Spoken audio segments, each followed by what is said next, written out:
Sparks Fly Studios presents Liquid Courage, Book 2 in the Bridges and Bitters series, written by Lainey Davis, performed by Ehlen, Valentine and Alastair Haynesbridge. Chapter 1. Chloe. Now. I type the end and sigh, sinking back into my desk chair. I close my eyes, taking a moment to appreciate the feeling of satisfaction at finishing a draft of another book. I'm an author. I sometimes feel like I just dreamed this career and have to remind myself it's real. I look at the clock. 2 in the afternoon. I wish for a moment I could call Teddy and gush about this achievement, but I know he has meetings all day. He wouldn't appreciate the interruption. Same with a text message. His phone would bing or vibrate and distract him. Worse, he'd see it and not respond. I crack my knuckles and stand up, unsure what to do with myself now that I got these people in my head to be quiet for a minute. The feeling won't last long. In a few hours, I'll think of things I missed, things that I need to change. I'll start worrying about which details I got wrong and which angry historians will fill my inbox with scalding critiques. By the time one of my books publishes, it feels like another day at the office. Marketing and creating a launch plan, all of that stuff is just gravy. This right here is the real achievement, finishing a draft of the thing. Revisions and conversations with my editor and early readers, those are the fun part. The draft, though, so much work. I try not to think about the parallels to my work and my marriage, try not to think about the Teddy I fell in love with as the first draft. That would mean the current Teddy is a finished product, and that just makes me sad. Nope, I say out loud to the empty room. I can't be a wife who thinks of her husband as sad, not after all we've been through. This is just a rough patch. To prove it to myself, I pick up the phone and fire off a text.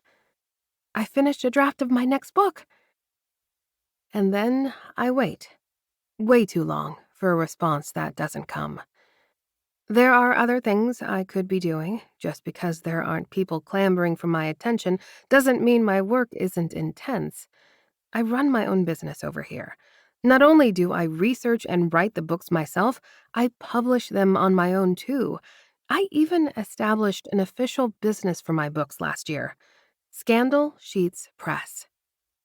I'm the CEO of Scandal Sheets Press, I mutter, still surprised I'd be the CEO of anything. I don't love the business aspect of the business. What I really should do is hire a business guy, or gal. I wonder if my friend Logan can help me with that. But I also worry it's been so long now that I might as well start over. Or something. Has enough time passed that Teddy should have seen my text? In an effort to not stare at my phone, I check on my advertising campaigns. I run ads for my books on social media, and it's been so fun figuring out the best way to fine-tune those to get the most clicks. I recently figured out that the people who tend to buy my books also tend to buy crock pots. So now I target people who love slow cookers and slow cooker recipes. There's always something new to learn, some new connection I hadn't considered. Running my own author business is the first thing that really clicked for me. I think it's because all the tasks are so different. I write the books and run the ads and hire the cover designer. No 2 days ever look the same. If only my husband appreciated my need to be all over the place. He sees that sort of thing as a lack of focus. Or at least I think he does. We never talk about my work. Not these days. Once I determine that the ads are all spending the amount of money they should be, I force myself not to check my phone for a response from Teddy. I email my cover designer to let her know I finished a draft. She immediately writes back with a ton of exclamation points and asks if she can read it yet. I smile at that. I know she's just hoping for details that will inform her design process, but I don't show the rough material to just anybody. I always say showing someone a rough draft of my book is like letting people see me naked. I frown then, because Nobody has seen me naked in a long time. How long has it been? I can't decide if it's worthwhile to try to figure that out. My friends assume I have a blazing hot sex life. It's a fair assumption since I write steamy historical romance novels. People have made memes about my spicy scenes, sent me messages about how the sexy bits have helped them revitalize their love life with their partner. I'm glad someone is benefiting from my fiction. Eventually, I can't stand it anymore and I glance at my phone. The message to Teddy shows as read, but just as I feared, he has not responded. How long would it take him to send a party hat emoji, to give the message a thumbs up? Asshole, I mutter, and then I bite my lip. I don't want to be angry with him. We've been through a lot together. He's still struggling. But I'm struggling too. I take a deep breath and close my laptop. I neaten the papers on my desk and return my research books to their shelves. I flick off the light in my office, close the door, and walk outside to check the mail. My breath catches when I see the envelope from the insurance company. An invoice. Part of me wants to pay it and shred it immediately to spare Teddy having to look at the black and white reminder from the fertility clinic.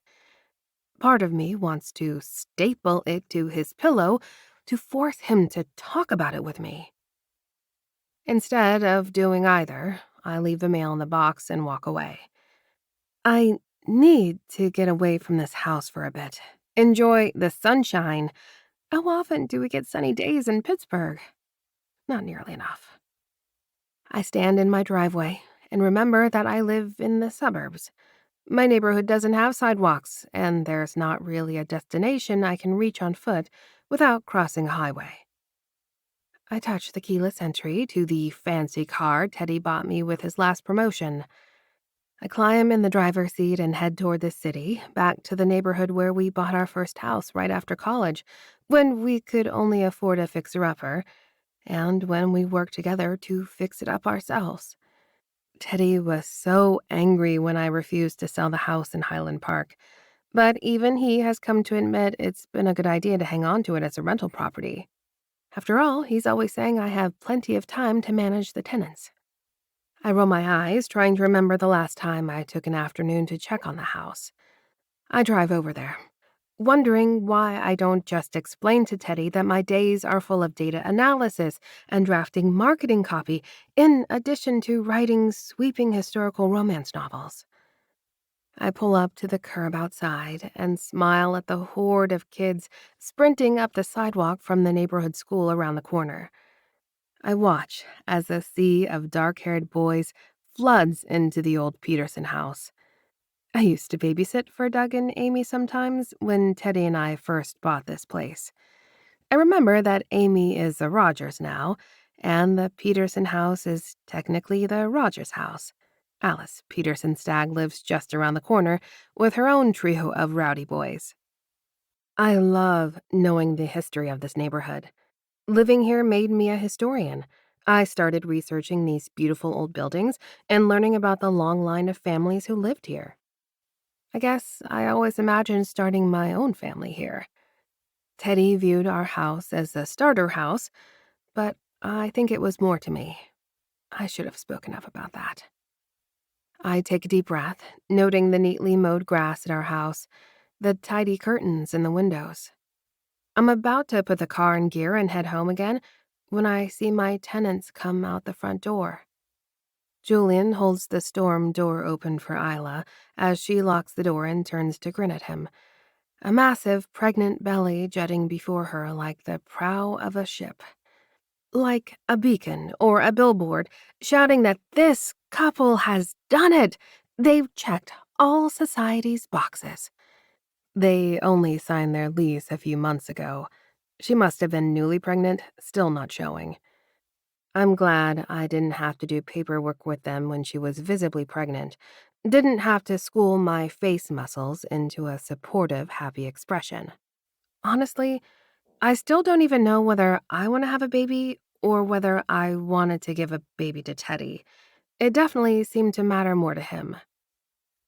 I try to turn the car back on, realize it's already on, and rev the engine by accident as I pull out from the curb to get away. Hearing the sound, Isla and Julian recognize me and wave. She pats her belly and smiles as he beckons for me to open the window. "You got a second to talk?" I sigh and turn off the car for real this time, climbing out with a smile on my face. "Place looks great," I say, gesturing. Isla smiles, rubbing her belly absent-mindedly. "I was hoping we could ask a favor." She darts her eyes toward her husband, who scratches at the back of his neck. I sigh. "Let me guess. You put in an offer on a house?" Isla rolls her eyes in relief. "Yes, and I'd really love to move in before the baby arrives. God, I can't imagine moving with a newborn." She grimaces. "Any chance we can end our lease early? I'll help you find a new tenant." I smile, less enthusiastically this time. "Let me talk to Teddy, okay? Text me your closing date and all that." Julian extends a hand, and I hold on as he shakes us both vigorously. "I really appreciate this, Chloe. This wasn't in the plan." "These things happen," I tell him, meaning it. "I'm glad you two are on the same page about it." They smile and thank me again profusely as I make my way back to my car. I check my mirrors for any straggling neighborhood kids and pull out, back toward my suburban upscale life. Chapter 2. Teddy. I stare at the text from my wife for a long time, and I don't know what to say to her. And then I feel like shit because I should know how to respond to a text like that. Chloe took the time to tell me she finished something. She's probably proud of herself, looking for a high five. But what if she's sad that she finished the book? We used to talk after the soccer season about how it's sad to be done. There's grief in endings. I wish she'd given more context, or called me so I could pick up on her tone of voice. I should call her. I definitely don't have time for that. I'm only a month into my new role as VP at work. I sigh and run a hand through my hair. I got this opportunity because I presented myself as a stable man, a dedicated employee who was going places, including the country club in the suburbs with the wife and kids in tow. I clench my jaw thinking about the ways I failed to live up to those expectations. Just another entry on the list of ways I'm not the man I always dreamed I'd be. I'm still staring at my phone when I hear a rap on my door. "Yep," I say, shoving the phone in my desk drawer. One of my direct reports, Yvonne, grins and walks into my office. "Ready for our one-to-one?" I smile back at her and nod, gesturing to the seat across from me. She sits and pulls out her tablet. Yvonne taps a stylus against her brown cheek expectantly and asks, "Where do we stand with the Hopkins contract renewal? My team can start customizing online tools for them, but I don't want to start until I know we have it in the bag." I grin and lean back in my chair. Waiting on the courier with the signed documents. "Courier? Seriously? You know this is a tech company, right? Is this courier riding a Clydesdale?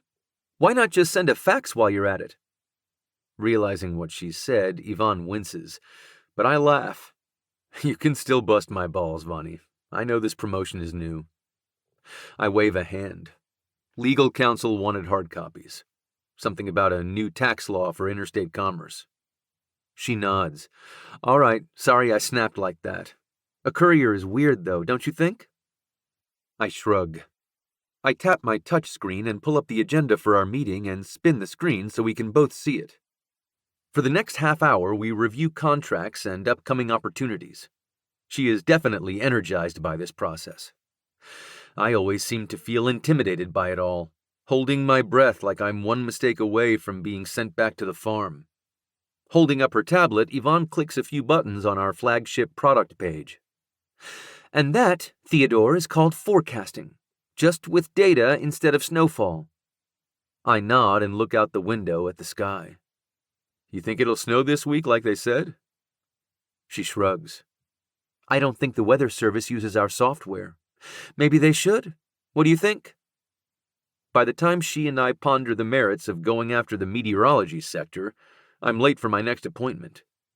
Jose, my admin, pokes his head in the door, joined by Yvonne's admin, and both of us laugh a little. It's good to laugh. Ease the tension a little bit.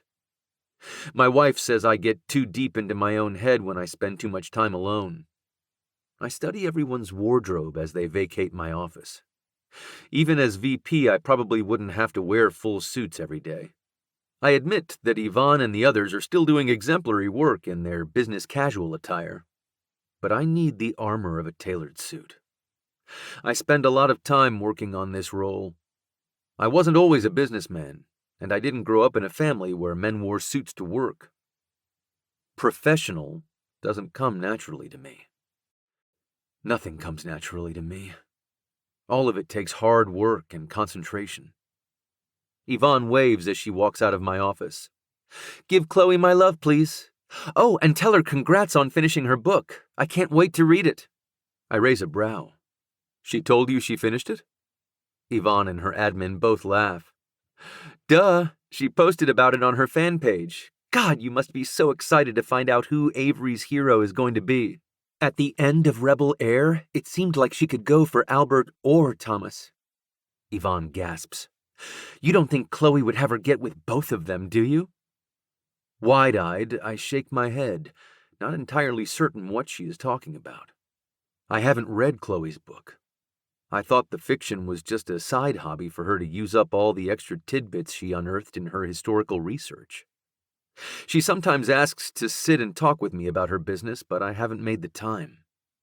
I kept saying I had to focus on my profile leading up to this promotion, and it stings remembering that she stopped trying to talk about work after our pregnancy plan didn't work out. Great. Now I feel even more like a failure for letting down my wife. Yvonne hurries down the hall, and I gesture for Jose to bring in my last appointment of the day. Tonight, I should sit down with Chloe. Hash things out. See what she wanted to tell me about her book. Tonight, I should bring her a cookie from her favorite bakery, or take her out to dinner. I sigh, realizing it's too late in the day to get a reservation anywhere. I know that by the time I get home, she'll have dinner made, and she'll have a whole list of things to discuss. And I'll swallow the lump in my throat, all the things I don't know how to tell her. We'll sit there and eat asparagus and talk about paint color, and I won't know how to bring up the real things, the things I don't know how to say.